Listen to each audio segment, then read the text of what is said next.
let's get to know Jordan Lane.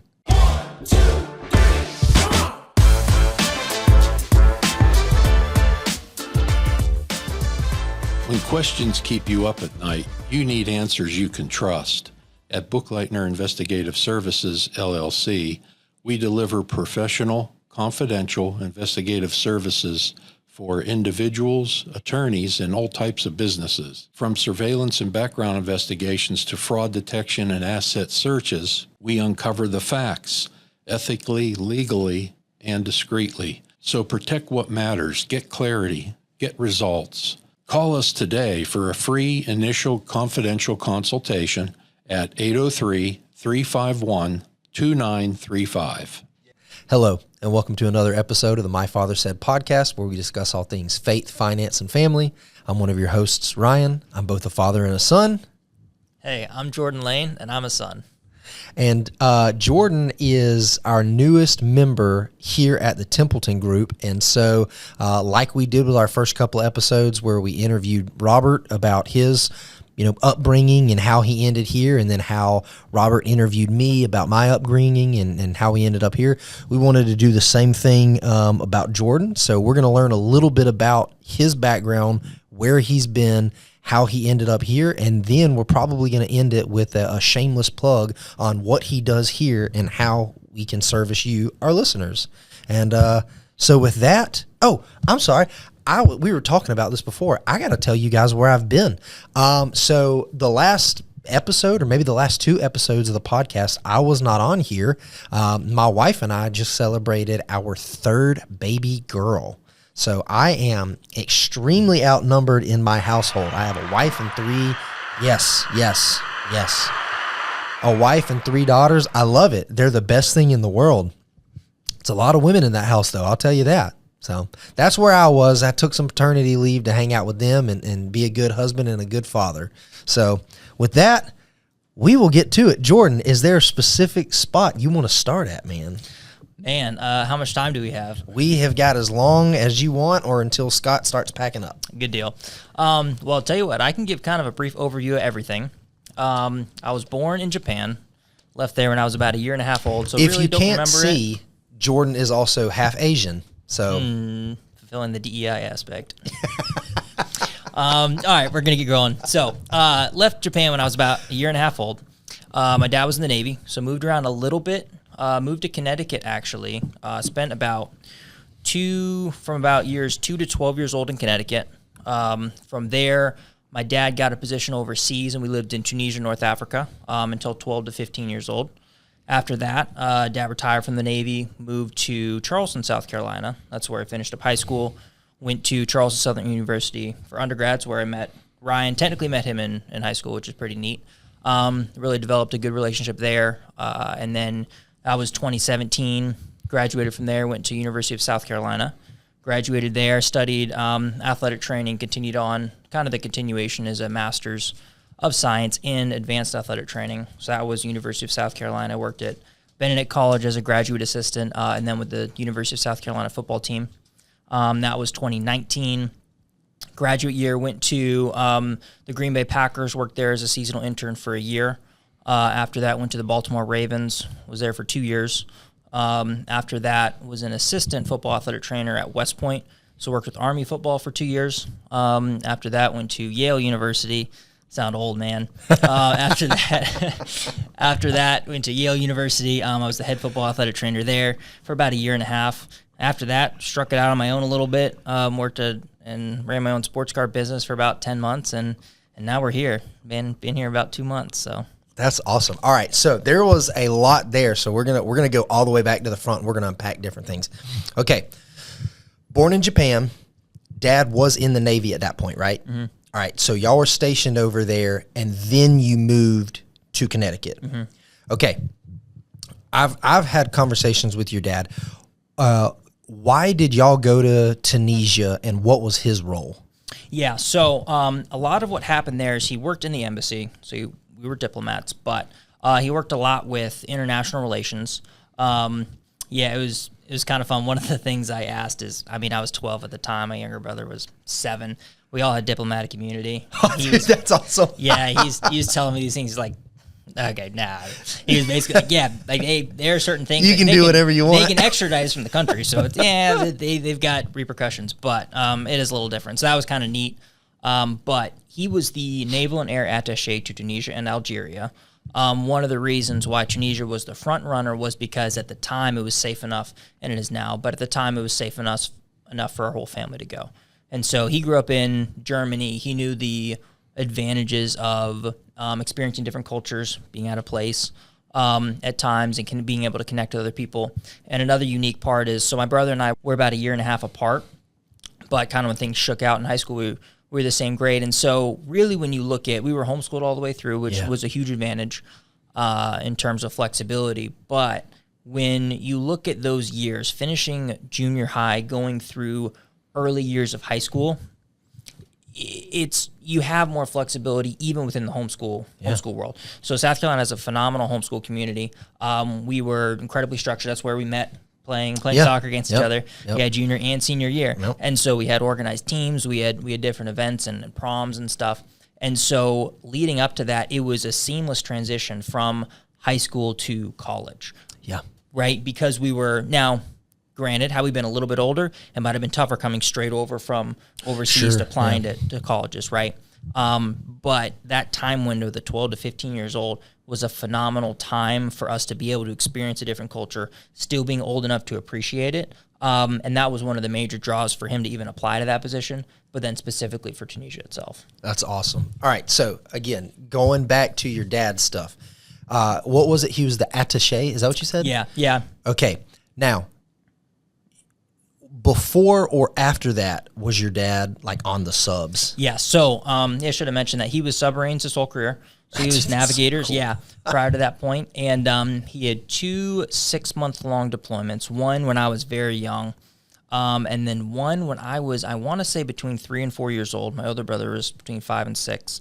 Youngest brother wasn't born yet, and that was tough. I mean, for him to be away at those times, it was like I think we were decent kids. It wasn't like we were running the house to the ground, but it was, that was tough in terms of the separation of us now being older and understanding what was going on. We'd be able to talk to him, and he actually made these calendars, which every day we would look through, and he would have different scavenger hunt things around the house. So every day we'd go through the calendar and find a Beanie Baby somewhere in the house. And so there's a lot of neat things he did to still remain connected. And I want to say we got to talk to him on the phone at least once a week, but it felt like maybe a little more. It was fun to go on and see the subs. We would once a week go on the subs for a movie night, have dinner, and watch a movie. Yeah, when they were in dry dock. So there's a lot of neat things about it. And we saw him. He's dry dock for about, I want to say 8 years, kind of in that window. So when you talk to anybody military-wise, 10 years is a significant amount of time to stay in one spot, right? Part of that was, I don't want to say as a benefit, but you're deploying for 6 months, every couple of years. So they understand there's some continuity there. Yeah. That's helpful to have. So that was a lot of our time. Nuclear? Yeah, nuclear subs. Yeah, Groton, Connecticut. Yeah. Yep. So for those of you who couldn't hear it, Scott was asking if it was a nuclear sub, and it was. All right, so the most important question about Tunisia. Did you or did you not go to where they filmed Tatooine in the Star Wars movies? We did. It's awesome. It's an interesting place. So it's kind of out in the middle of nowhere. You would think, man, it's this huge. No, you would think it's this huge attraction, this and that, but you go out there and it's still, I don't want to say it's kind of like an attraction that you just go and see. Yeah. There's not these crazy things built up around it, but gosh, that was probably the hottest day we ever spent in Tunisia. It was 120 something degrees. Oh, good. Yeah, it was actually pretty insane. That I want to say the hottest recorded temperature in history is in Tunisia. No kidding. Yeah, high 120s or something. But it was about 121 or 123 when we were there.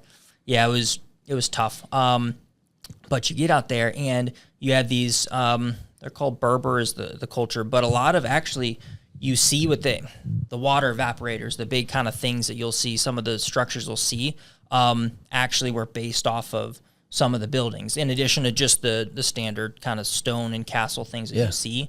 But some of the cloaks you see from the characters, they're based off of these giant heavy cloaks that were used to keep the sun off of these people because they're working in that heat. Yeah. And so there's a lot of neat things culturally you can see that were inspired from from Tunisia, but they flip through, man. They've got pictures and albums of George Lucas, George Hamill, everyone. Yeah, and it's just it's incredible. They're like, man, yeah, they were super down to earth. They say, which is kind of sad. They're like, man, they're coming back. They said they're going to come back and they're going to make this a big thing, and it's kind of like, probably not. Yeah, but super neat. It is very impactful for the tourism culture because other than that, there's nothing out there. Yeah. So there is some very good impact. Wow. Economically on that.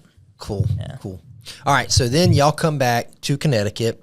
You stay there for a while, or come back to South Carolina. Yeah, Charleston, South Carolina. Mm-hmm. Yep. South Carolina, and then you go to Charleston Southern. Mm-hmm. You get into the athletic training program, and then tell us the conversation you had when they were like, "What's your goal?" And you're like, "I want to go to the NFL." And then how did that conversation go? Okay, so yeah, no, this is fun. So I still remember. So your initial year, you're taking all your prereqs, right? And kind of why I chose athletic training was somewhat on a whim. Senior year of high school, I wasn't entirely sure what I wanted to do. Dad was, I'd seen the benefits in the military, and so I was thinking that route too. My dad had some good advice. He said that military is always going to be an option. You can finish your college career. You can, enroll as an officer. You're not losing those 4 years, right? They'll pay your schooling back, whatever. He's like, but going to college and experiencing everything college has to offer can divert your path in a different way, right? And when I went on the first look, the CSU's first look, right? They separate you into you're a senior in high school. Hey, here's all the different options. Sports medicine, cool. I had a friend at church at the time that was in sports medicine. She was in the program at Charleston Southern. I was like, yeah, let me at least choose that. I wanted to choose something, right? Mm-hmm. I didn't want to go as undeclared and then just be kind of throwing snippets of everything. I did that. So no, so I wanted to at least choose something, which was athletic training at the time.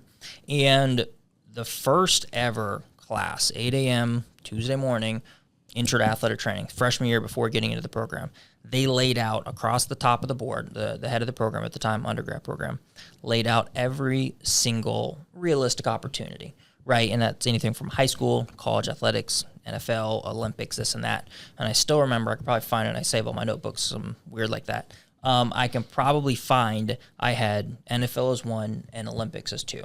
I thought Olympics would have been cool to potentially pursue. Fast forward a little bit, realizing, okay, Olympics only every 4 years, and you do work at the different training academies, but that's just not enough for a full-time gig. Plus, incredibly specialized. It's hard to get into professional sports anywhere, but when you look at just the volume of athletic trainers that work, it's so much fewer than anything else, and there's so much fewer rotations in this and that. So NFL was starting to stick out, and part of it was I at least want to experience that. It wasn't, I'm a firm believer you don't necessarily know what you want until you've experienced it. So for me, it was, I want to do everything I can to at least try to experience that, right? And so going through Charleston Southern, phenomenal, won a lot of games when we were there. The Jamie Chadwell era was great at Charleston Southern, but there's levels to these things, right? Charleston Southern at the time, they beat Coastal Carolina, was number one in the FCS, right? Yep. When we were there. So phenomenal, competing at the top of the FCS.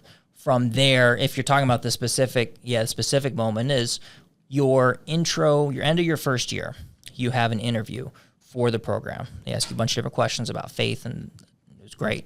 One of the questions they ask is, in 5 years, where do you see yourself? And I don't know if this is just me or I kind of blacked out in the interview. I don't even know. But I said, knee deep in whatever it takes to be in the NFL. And then I don't know if it caught them off guard. They kind of chuckled, and they're just like, all right, no, that's great. Good answer. And yeah, 5 years later, I was on the sideline with Green Bay. Yeah, that's awesome. All right, it was neat. So then you graduate, and so also this is worth mentioning. As you were listing out all of the places that you had worked, aside from the Charleston Battery, every one of them were football, right? Yeah, it's a good point. The Charleston Battery was between, I want to say junior and senior year at Charleston Southern. So they had a summer internship position. Phenomenal time, yeah. For those that don't know, it's the local USL team, and they've moved since. But still down in the Charleston area. When I was at Benedict College, Benedict College, Division II HBCU right here in downtown Columbia, they had 3 athletic trainers for the entire school, including the 2 of us as GAs. You work all the sports, right? So there I was, everyone pitched in for football. I was also the head for men's basketball, but I would also jump in with women's basketball, volleyball, really wherever. Yeah. So there I did distinctly work men's basketball as well. Other than that, yes, all football. Okay.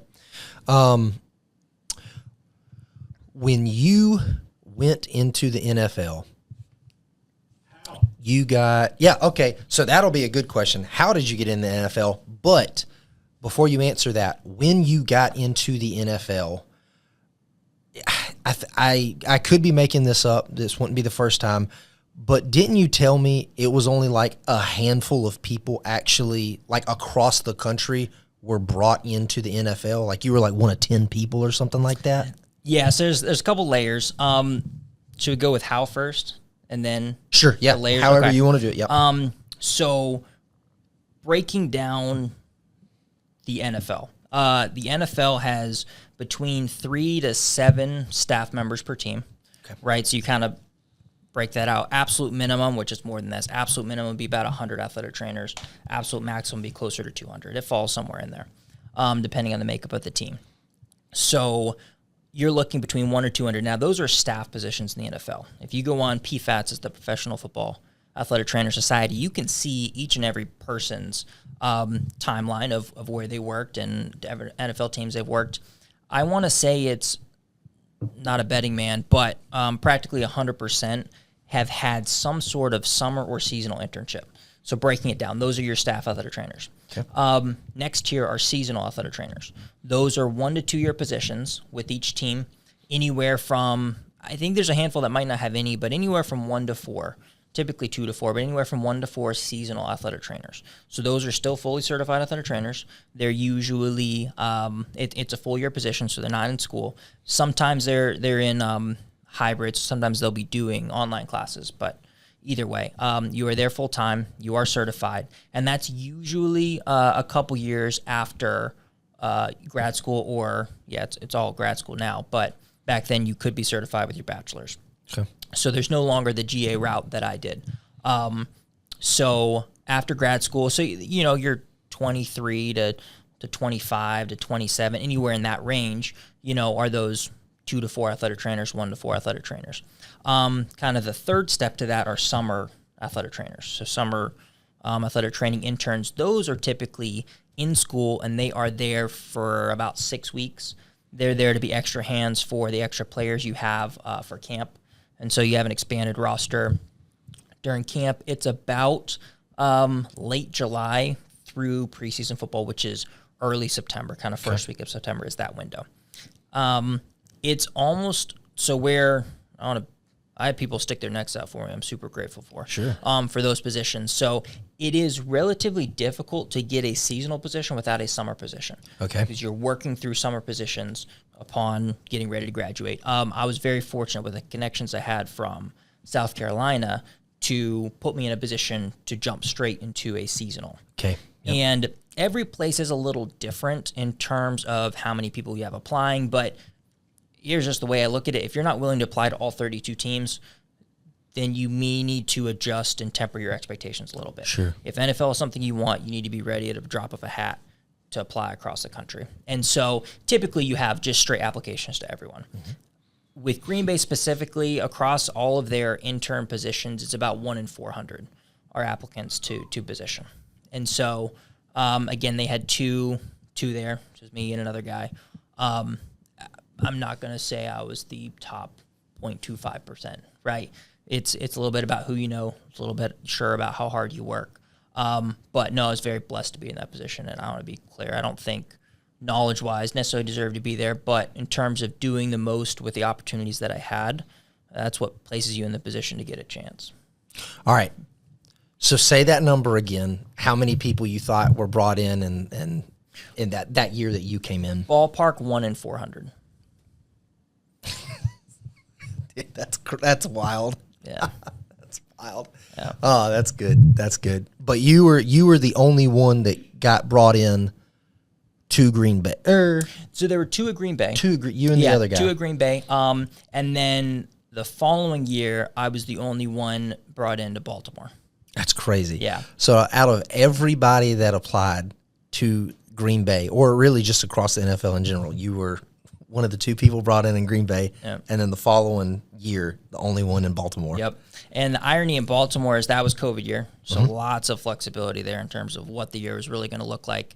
They hired, so got all through camp on my lonesome.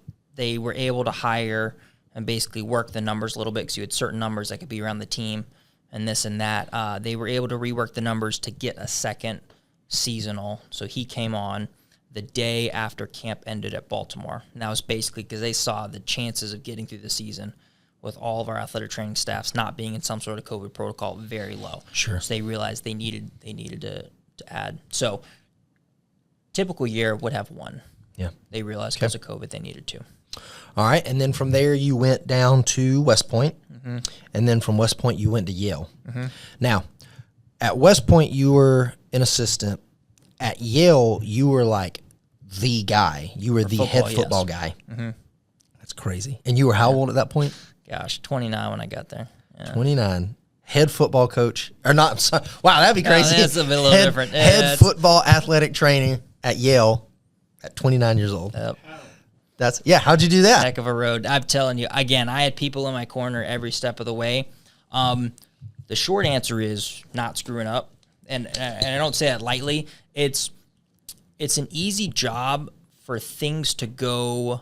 I don't want to say awry. It's an easy job for. There's a lot of moving parts with healthcare in general, with athletics in general, and for those that don't know, gosh, this is backtracking a little bit. Athletic training is in the sports medicine world. Right, so a lot of people hear athletic training and they think, okay, your strength staff. We work in conjunction with the strength staff very closely, but athletic trainers are the ones that you see when someone goes down on the field running out initially with them. Right, you usually have a team doc coming a little bit later depending on the severity of the injury, but day in and day out, they're the ones rehabbing athletes. They're the ones providing emergency care if needed. They're the ones communicating and coordinating their care, whether they need something beyond your athletic training room. So which are outfitted like any PT clinic, right? And so in terms of how I got there, every step you will have, yes, you're building your resume and you're building those people on your reference list, but they're still going to look at your last place that you were, right, as your most recent. Sure. And so it really was, and a lot of this was definitely orchestrated by the Lord, from University of South Carolina having a great reference from their head football athletic trainer to get me into Green Bay. Green Bay having a phenomenal reference. It's funny, my technical offer call from Green Bay was when they were having dinner at like the NFL Athletic Training Summit with the Baltimore staff, right? And so it's like they're sitting there together talking about me, which obviously they didn't make communication throughout the interview process to get me there, right? And so it really is such a small world. You've heard I think it's 6 degrees of separation, right? Yeah. Every single person that's from any 2 people in the world are separated by no more than 6 mutual contacts, right? In sports and specifically in football, it's probably 2. Yeah. I kid you not. You can connect within typically 1, 2 to 3, maybe 3's pushing it. But when you get into those smaller realms, everyone does know each other. Yeah. And one of the things that made me realize how small it is yes, within the NFL, you got between 100 and 200. You break it out, there's 133 FBS teams. Those teams are still communicating with every NFL team because they're sending their players to the NFL. Sure. Right? And so that window is still very small. And then FCS, you're seeing a lot of those players, same thing, moving them around. So so that really becomes a lot smaller than you think initially. And in terms of Baltimore. So I knew Baltimore, the window was closing, was fortunate. They brought us back for 2 years. That's kind of a toss-up. Typically, they'll open the window for the second year. Sure. With it being COVID, the whole year was just so different. Was very, very blessed that they offered us back for the opportunity to stay a second year. And that did feel like a different experience simply because the travel restrictions lifted and all these other things. So that was a great opportunity to stay there a second year. West Point was interesting because it's different when you know you have an end date at a job, right? You know you need to apply. It's kind of like graduating school, right? And so you're still working, but you know you need to be having something else. Typically, you do have certain windows that jobs open with athletic training. You kind of look at the football window. And sometimes it's immediately after the season. Sometimes it's after postseason because the schools that are looking are in the postseason, so they're pushing what they're looking for till then. Sometimes it's after spring football, right? It's kind of about this window. And when you looked at leaving those positions in the NFL, you can kind of take off whenever. That's the nice thing is, yes, they'll be able to keep you kind of right up until preseason the next year, and they're bringing in their interns. But you really do have flexibility, and I think it was over. I mean, it was one of the breaks that I definitely was able to come back to Charleston, South Carolina, and I was sitting there with my dad, and he's just like, you know what, man, I wish I had some connections in your world talking about athletic training. And he's just kind of pouring over in his mind, and really just on a whim, he goes, you know what, the then president at the University of South Carolina, General Caslin, he was the prior commandant at West Point. And talk about small world. He and my dad knew each other from 20-something years ago, right? And they reconnected over email when they were both. So another small fact, me and my dad graduated together. Yep. Yeah, at University of South Carolina, which is pretty special. He was in the MBA program. And so that program, it's funny because he started it and he took it kind of half speed. So he took all the courses, but at half speed, and we just did the math. And this was probably my junior year at Charleston Southern. It was if I went to South Carolina, that was one of the places I was looking at. We were graduated at the same time, and sure enough, we graduated side by side. There's a picture in your office. Yep, yeah, I got a picture in my office about that, yeah. Now, that's how many master's degrees does your dad have? 3, working on more. Yeah, yeah, that's good for him. Yeah, he's forever a student, yeah. And so he's kind of racking his brain on those kinds of things. Man, I wish I had somebody in that world. And then he goes, I mean, would you be interested in West Point? And at this time, I'm like, I'd be interested in anywhere.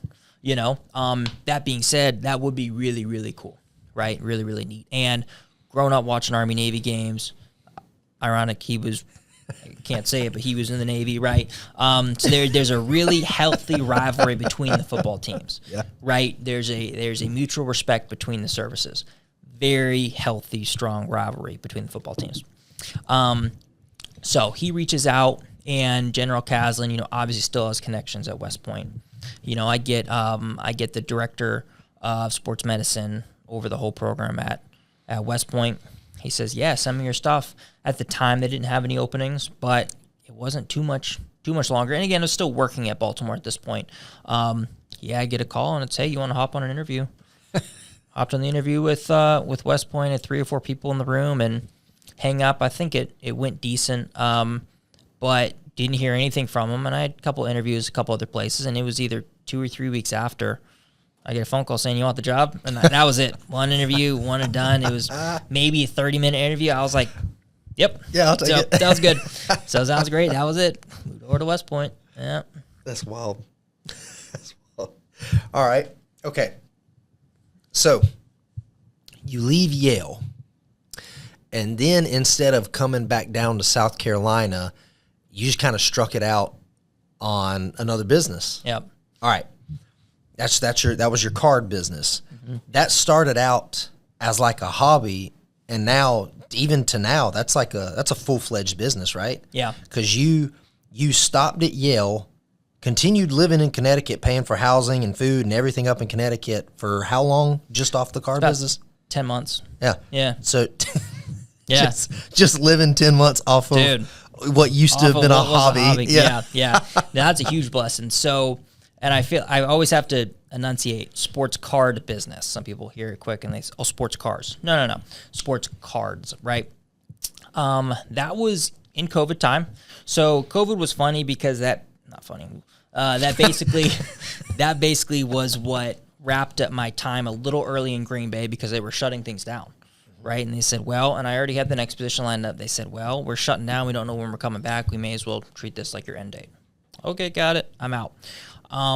Had about a 3 to 4 month window prior to Baltimore, where I was back in Charleston, kind of in limbo. We didn't know things were going to open back up. And just sitting there, Baltimore's already paying me. So I'm like, that's pretty cool. I'm sitting there and I'm like seeing a lot of stuff about these cards and how that's kind of fun. And I realized, and I still have a solid personal collection of players I worked with. So some people, collect teams, whatever, hometown teams, places they win. My collections are all over the place. People ask me, who do you collect? It's like, well, sure, I collect teams here and there, but if I don't have a collection necessarily or connection necessarily with the player, it's a lot more meaningful to me to collect their cards. Yeah. And so that's really kind of how it started. I did see there was a business aspect to it, but a lot of people that turn it into a business typically starts as a hobby. They start to use the hobby to fund the hobby. It get expensive quick. And then depending on where you go from there is if you want to scale it time-wise. And so one of the things that's really surprising is how strong the card market is in Connecticut. What I mean by that is Connecticut is 2 hours wide, 1 hour tall. It's not a large state.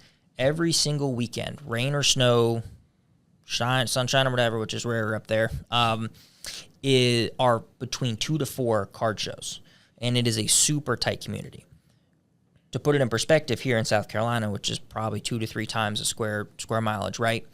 Down here in South Carolina, there is at most one a week, maybe one every other week, right? So per capita, you have about 9 times, I think that's the math, about 9 times the density of sports card shows in Connecticut. Yeah. Right? And so you have people down here that'll drive 2 to 2.5 hours. Up there, you've got a choice of 3 within an hour every weekend. So phenomenal community up there. Tons of great people. Got to meet a ton of great people, and it really set me up to now. One, it would have been great to continue that potentially, but it gave me the clarity to know, like, this is fun. It is a little more fun if I can choose when to pick it up and put it down, right? Yeah. But it showed me, one, what it takes to pursue that full time. 2, it gave me the ability to scale it to full time. And then 3, now allows me to leverage what I learned. I wouldn't have learned half of what I learned if I wasn't doing it full time. Sure. Right? So it allowed me to put lots of systems in place with AI software, with scanning things, to actually process a lot. I mean, I kid you not, 10 times faster to really understand my costs. That's a massive thing. Until you understand down to the penny what things are in and out in terms of what you can buy and be profitable on. That I would have, not in a bad way, it would have been a forever hobby. It would have been something that I never saw the true potential of. And so that has allowed me to, in my free time here, as we get things started back up, that's allowed me to see the potential of it. And if I want to keep it a hobby, I can. If I want to expand it to something greater, I can. So that was a really neat time. Yeah, and gave me a lot of neat tools. That's awesome. Yeah. And now you are here. How did you end up here, man? And what exactly do you do here? Great question. So I got a short answer and a long answer. Okay. Short answer is I want to help people and I want to serve people. Okay. Right? Long answer. Why? I think it's fair to split that into 2. Why the cessation of athletic training and why the beginning of this position, which is insurance specialist here at the Templeton Group. Right? So athletic training in and of itself, I love every single experience I had, every single person I met, every single team and athlete I was blessed to work with. Phenomenal time in my life. Wouldn't change any of that for anything. There comes a time when you look at priorities, and anyone in athletics understands the dedication and sacrifice, specifically on the time side, that it takes. That's part of the beauty of it. That's part of seeing, especially with football, where you have 1 game a week, right? It's not, baseball, you got hundreds of games a year, which is phenomenal. They can keep up with that. But when you look at all the time and effort that goes into 3 hours, right, into a single football game, and then you break it down to even starters, how little time they're actually on the field. It's incredible the hours they put in for seconds and minutes on the field. And that support staff and everyone else, it trickles down. So when you look at that, it's an incredible thing, but it's called a sacrifice for a reason. You can't make time. You can't add time. You are choosing to give something up for something else. For me, that kind of came to a head. Something about me is I like to, go all in is kind of cliche, but I don't necessarily like to scale things back, right? I only like to speed things up. And with the position I was in, I was blessed to have worked every step of the way. I had opportunities to potentially scale back. That was an option. I didn't necessarily see that as something that I was led to do, right? And so was blessed to have the time to strike out on my own. And then when I look at my priorities now with diving and investing into relationships a little bit more, that was a big portion of cessation of athletic training, right? Kind of closing that door. Next question is, why this door, right? We've known each other for 13 years, probably 14 years. We've had a lot of great communication, a lot of great talks. I don't know if you remember one of them specifically. This was shortly after I opened my account here in 2020. Basically, the seed money for this account came from the Christmas bonus I had from the Ravens. Okay, yeah, right? I remember that. Yep. You remember this? This is 2020. So I kind of can track it. It was probably early January, when we either had the initial conversation about the account or it was kind of like the first mini review a couple months into having the account, one of the two. We sat there and talked, and I still remember exactly where I was standing on the practice field. I had set up the practice field. I was standing out there waiting for the players to come out. I was like, I got some time. So we set up the call. It was great. In that call, I just naturally had a lot of questions, right? Just about this and that, and I clearly trust you, but I always like to learn. I think I know I am part of I have part of my dad in that. I'm a curious individual, right? Yeah. And it doesn't necessarily need to be something that I want to dive headfirst in, but I do remember you saying, man, you got a lot of good questions. I think this would be a good profession for you, talking about just the finance in general. And in my defense, I never said no. Yeah, right. That's true. And you did plant a seed, right? Never said no, but I am standing out there on the practice field saying, like, athletic training is going great and I'm loving it.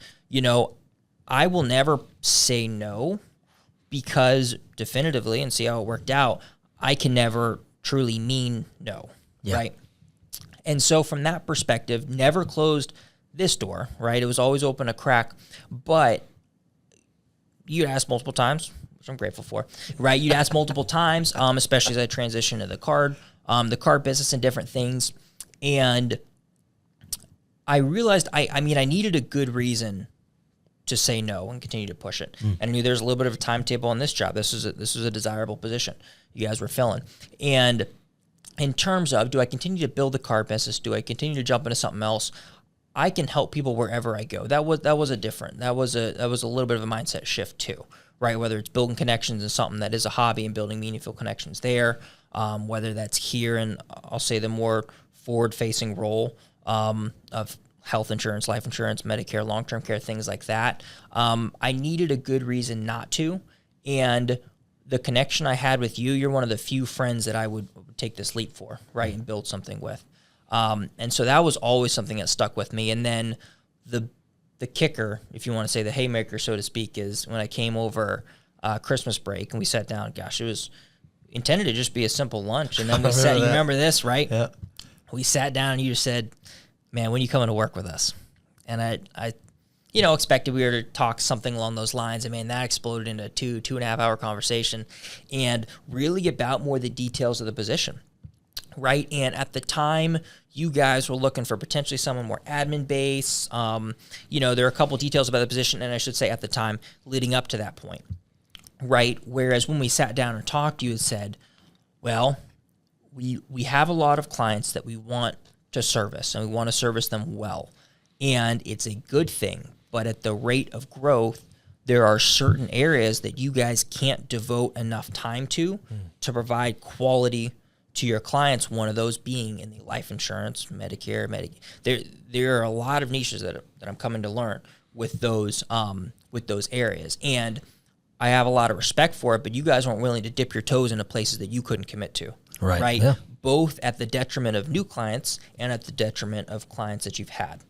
And so when I saw that in those areas, I could service clients and serve them much faster and provide value much faster than coming in as an admin and studying to be a financial advisor, which is very likely down the road, right? I personally, for me, I didn't feel necessarily the upfront investment of the time to do that was as attractive as being able to hit the ground running.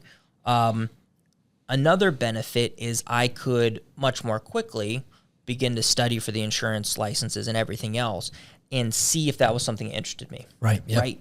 You can help individuals all over the place, right? Why here? Why this? I'm a very analytical person. Anyone that's worked with me can tell. I do like numbers. I am able to build connections and work with people. But if I can do that around something concrete, that for me is kind of more in my wheelhouse. So really, once I started diving into that, I started to enjoy the ins and outs. There are a lot of nuances in it, but that really is what makes my job more difficult, but I say in a good way. We just talked earlier, I wouldn't have a job if this stuff was cut and dry, if there weren't nuances for me to help guide people through. If it's a check yes, check the box, and we'll go on to the next thing, great. In some cases, that would be better, but in other cases, why I'm here is exactly because the programs and everything take someone well-versed in them to walk you through. Also, if you can just hand me everything, you've already been a client here. Yes, I can teach you why we're doing what we're doing. You're still in control of making the decisions. It takes a lot off of your plate, time, energy, effort. Yes. Yep. If you have someone there doing it with you versus, hey, I want you to drop in books on your desk. I want you to go through all 8 of these books. Let me know what you think, and then we'll click the buttons together. Yeah. Right? Yeah. But there's a lot of flexibility on the client side of they can be as invested time-wise or not that they would like, right? They're still in control of all the decisions made. But, yeah, there really were a lot of factors. Knowing I was going to be in just about as good of a work-life balance, as good of a relational. We just got to have an office Bible study, just like phenomenal connections here, phenomenal connections with Tim, your dad, across the hall. There's just a lot of great things I knew leading up to this position that really, really felt like home. Yeah, good. And so that's how you ended up here. So that is your professional and a lot of your personal stuff, and I cannot believe that I did not bring this up. You were, and kind of are, a competitive power lifter and record holder, are you not? Yes. I smile because it's been a while since I've competed, but we used to lift together, and Ryan, for those that don't know, powerlifting is centered all around the squat, bench, and the deadlift. So it is a relatively simple sport, which makes it incredibly technique driven. Mm-hmm. And one of the things that you'll have on competition days are a handler, which is exactly like it sounds. You got handlers for wild animals, right? It's just you need someone there to help focus and key in on all the details that as the lifter you're not able to focus on. Ryan was that for me multiple times. So phenomenal position. My dad does a great job with it. He's been there lots of other times, but that was helpful because we had lifted together. So we lived together for 3 years. We lifted together probably better part of all those 3 years, maybe a little bit more. And so that was really, really neat. Coming through, there was a senior in the athletic training program when I was a sophomore.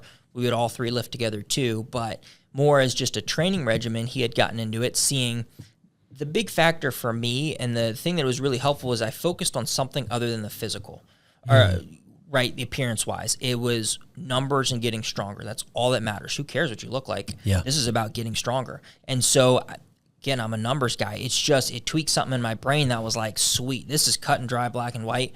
This is what we got to do. And there is a ton of nuance to it with the form and everything else. But you got 3 movements. Yeah. That's what you got, right? That's your whole sport. And so, phenomenal time. I was able to compete nationally a couple times. Yeah. Depending how you, this is terrible. I technically have had 12 state records. Part of that's because I kept breaking them. So it's like, I don't really count those, but very, very blessed to have done that. Yeah, it's been a good time. I do want to get back to that level. But all right, okay. Yeah. All right, so back into the sense of powerlifting. They do they do it based off of like age and your weight class, right? All right. So what weight class did you compete in? And then in competition, not practice, but in competition, what was your heaviest bench squat and deadlift? Good questions. Let me see. So every single competition except for my last one, maybe last two, I was in the 74 kilo weight class, which is 163s. Okay. All right, 163 pounds was the cap. The last one or two, I was in the 83 kilo, which is 181 to 183, right in that range. Okay. Pounds. And so at the 163 mark, I want to say my heaviest squat was 462. Heaviest bench was 326. Heaviest deadlift was 545. Now, bumping up a weight class, obviously you expect your numbers to go up. Heaviest squat was 473, so really not that much higher. Heaviest bench was 353. Heaviest deadlift was 570, about 570 flat. Numbers get a little weird, but yeah. So, for those of you that don't know, Jordan, which I made this comment earlier, Jordan is half Japanese. He used to always wear, they call it a singlet. Yeah. A singlet that you would wear when you work out, and it just had the Japanese symbol for strength on it. That's what he would do. So that's cool. Yep. All right. Well, cool. Well, this has been a good podcast. This has been a long podcast, but we wanted to take time and introduce you guys to Jordan and let you get to know him. If you have not had the chance to meet Jordan, wonderful guy. He may reach out to you if you listen to this podcast and you want to reach out, please do. If you get the chance to come look at his office, it's like walking into a trophy case. He's got game balls. He's got like rings from championship games. He's got signed jerseys. He's got hats from places that he's played. So if you ever get the chance, and you don't even want to talk about insurance, you just want to come look in his office, by all means do. It's pretty good. It's a good looking office. But yeah, so this was Jordan. Again, we brought him on, and you hit the nail on your head. We want to provide quality service here, and we noticed that one of the areas we were deficient in was just someone to devote 90% of their time to the insurance for our clients, because we can plan for the future, we can manage investments, we can do all of that, but if we're not taking care of the risks and making sure you're prepared for the road bumps, we're not doing our job. So that's why we brought Jordan on. But yeah, I would be remiss if I did not bring this up, because Robert would not let me hear the end of it. But if you liked any of the financial planning aspects we have talked about, please check out our book, Financial Harmony, Personal Fulfillment. That's available on Amazon. Also, be on the lookout. Dad just wrote his second book. We're waiting on compliance to approve it, and then that'll be out and about, hitting the shelves that you can get as well. And with that, I am Ryan. This is Jordan, and before we get out of here, Jordan, we ask everybody their first time on the podcast, what was the single best piece of advice they ever got from their dad? It's funny. There's been a lot. I feel like I've shared some throughout this time. But for me, probably the single biggest piece of advice, it sounds simple, but it's just show up. It's so easy for us to get in our own heads. It's so easy for us to close doors that we didn't think possible. Kind of as a part two to that, make someone else tell you no, right? Be in a position that, okay, there might be a no, the Lord might close a door. There's a lot of different things, but make someone else make that decision for you. Don't make that decision for yourself. Yeah. I guarantee you, just about every position I've had, I would have told myself no 10 out of 10 times, right? And just the simple fact of putting your hat in the ring for something, putting the name in your hat for something, it's a very powerful thing to make someone else look you in the face and tell you no. Yeah. Right? So that just show up. If I had to sum it all up, yeah, it's the biggest thing. The best advice your dad ever gave me was to have kids. I still remember the conversation I had with him. Yep. But with that, this has been another episode of the My Father Said podcast. We will see you guys next time. 1, 2, 3, come on.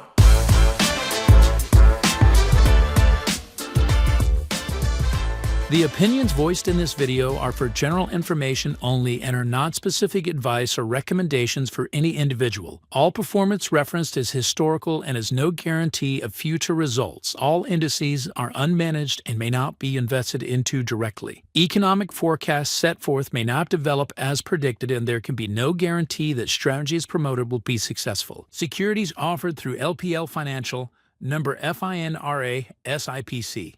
Investment advice offered through Good Life Advisors, LLC, a registered investment advisor. The Templeton Group and Good Life Advisors, LLC, are separate entities from LPL Financial.